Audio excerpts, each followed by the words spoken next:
Well, it's wonderful to be here and talk to you. My goal here is to just give us a quick level set on what's happening with workforce.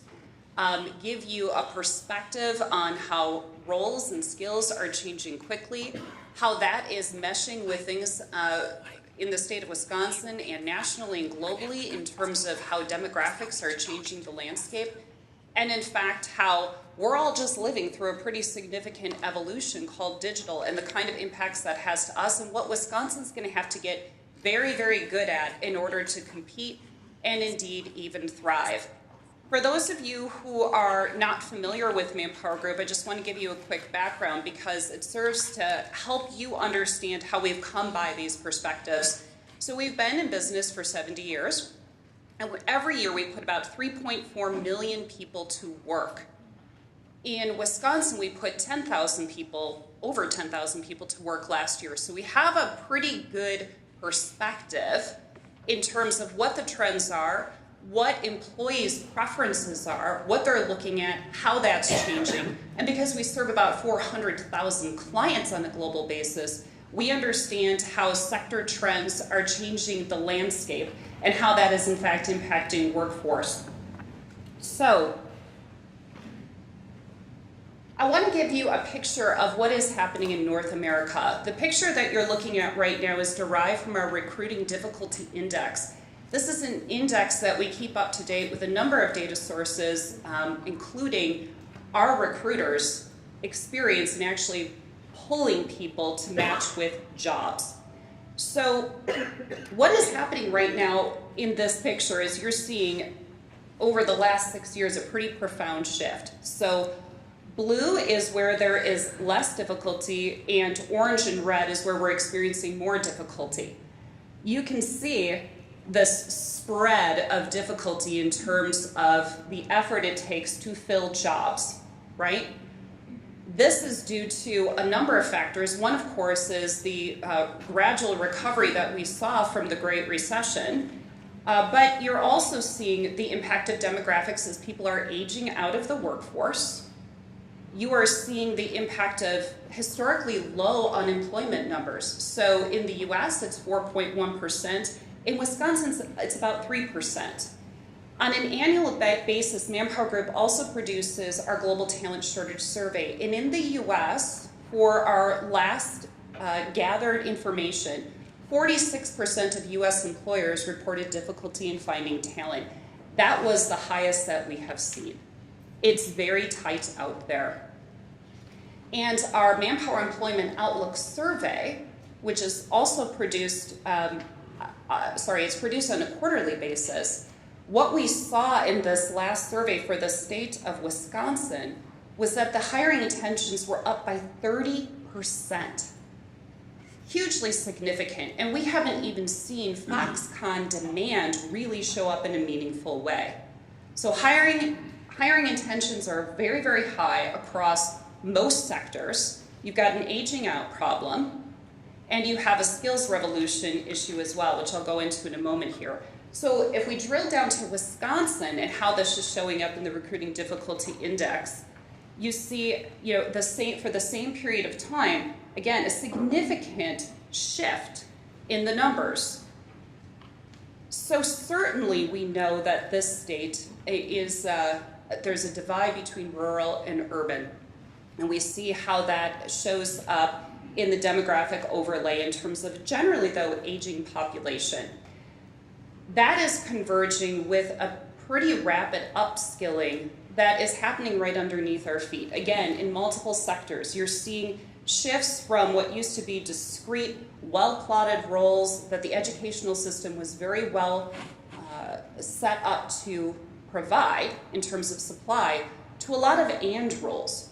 We're seeing a lot of, we would like some data science, and we would like some sales, and we would like some supply chain and some logistics, and creating these hybrid roles that are highly specialized and very difficult to come by in the marketplace. So when you talk to our recruiters and what their experience is, employers are asking for a number of experiences as opposed to what used to be a very clear path. They're looking for a very layered candidate now. And you see that also show up in these statistics. So what is required is changing really quite quickly. We all have heard and probably have seen, especially for employers, this shift in terms of how the recovering is proceeding at an uneven pace based on the kinds of requirements employers have. So the highest loss of jobs is people that had a high school diploma or less. In the recovery, people that have those skills are not as valuable as those who have some associates or some college or some sort of certification or degree. And of course, they're outstripped by people that have a bachelor's degree or higher. What you're not seeing yet in this data is actually in the last 2 years, you've seen that layering effect. It's not enough to just have the bachelor's degree. You have to have the bachelor's degree and some sort of badge or certification or experience that enriches the fabric of the talent that we're looking for. So to put it in the simplest terms, it's getting harder and more complex, and what employers are requiring is getting more multi-skill. This is an interesting view from my perspective because we do a lot of work on generations. And this view of uncertainty that our millennials are entering into has to do with this layering effect, has to do with the multiple paths and experiences that employers are looking for, as well as a convergence of digital technologies that are rapidly reshaping work environments. We feel that strongly in Wisconsin manufacturing sector. So you see this number, 65% of the jobs that Gen Z will perform do not exist yet. So what is it we're looking for in Wisconsin? It sounds like we're purple squirrel hunting, right, for jobs that don't even exist yet. And one of the things that I want to make sure we understand is that we're going to have to get good at a lot of things very, very rapidly if we're going to compete. One of them is just understanding that the type of people that we're looking for, the most important assets they'll have are their adaptability and their learnability. And that's really a call to all the folks that sit in the education space. That is a hugely important skill because getting a particular programming skill or training on a particular piece of machinery, that is something that is fleeting. May only have 6 months or a year of life in the marketplace. The story is going to be about a continual renewal of skills and treating talent as a renewable resource as opposed to something that is trained once and has a few interventions over time.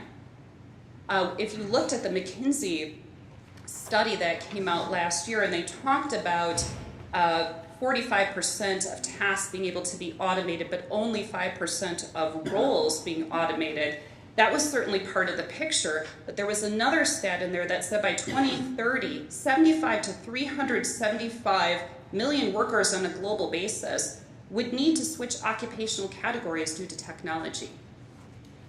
So what does that mean for us in Wisconsin? We have a very strong manufacturing economy here. And this is one view of how probably the biggest sector that we have is going to be disrupted. You're going to see this show up in the kinds of roles that companies like Foxconn are looking for, but you're seeing it show up in small and mid-sized companies too. We did a study last year on how digital technology specifically was impacting roles. And this shows a pretty significant disruption in every occupational category inside of manufacturing. So from manufacturing and processing to your enterprise roles, think HR, et cetera, to products, design, network, supply network, and then something that's called the digital thread. We identified 165 roles, in fact, that would be new or greatly evolved. So when you think about what Wisconsin's landscape looks like, on the left-hand side, you've got employment growth from 2009 to 2016, where green is high, it's over 10%. You've got a shortage driven by strong hiring demand in the cities. And interestingly, you can see the growth is pretty well aligned to major highways, so that shows how investments in infrastructure really do help the job market. On the right side, you have the availability of young people to replace those expected to retire by 2025. So the demographic face is changing. And the question becomes, how is everyone going to be supported? So I laid out for you big, scary numbers in terms of the roles are evolving. There's not enough talent. The talent is kind of where we need it to be, but just far enough away that we're not quite sure how to get the workers to the work. And in fact, we're still short the workers that we'll need. The study that we're working on right now is looking at the long-term supply and demand in the state of Wisconsin. That work is looking at where we have shortages by sector. And what I can tell you is we're going to have to turn over every rock and look behind every tree for the talent that we need. And so that means we have to convert existing talent into the kind of talent that, and not just do it as a one-time thing, but get very good at converting our talent as a renewable resource over time.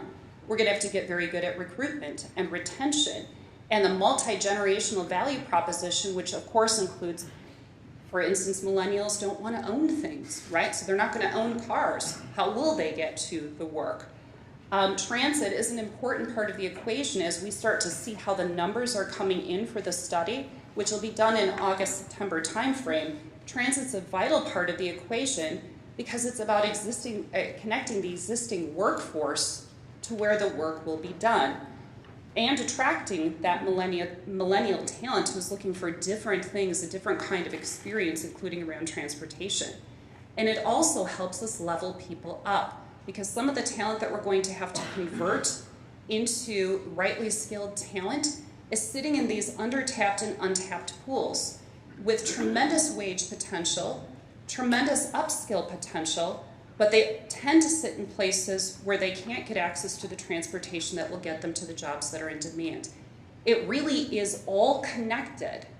As we were talking about earlier, this is a whole ecosystem, it's a whole equation. Even if we can find the workers, if we can't move them to where the work is, we won't have one. So hopefully this is a helpful level set. Mike absolutely can share these slides and the statistics and the sources behind them for your use later today and beyond, and I hope this was helpful. Thank you.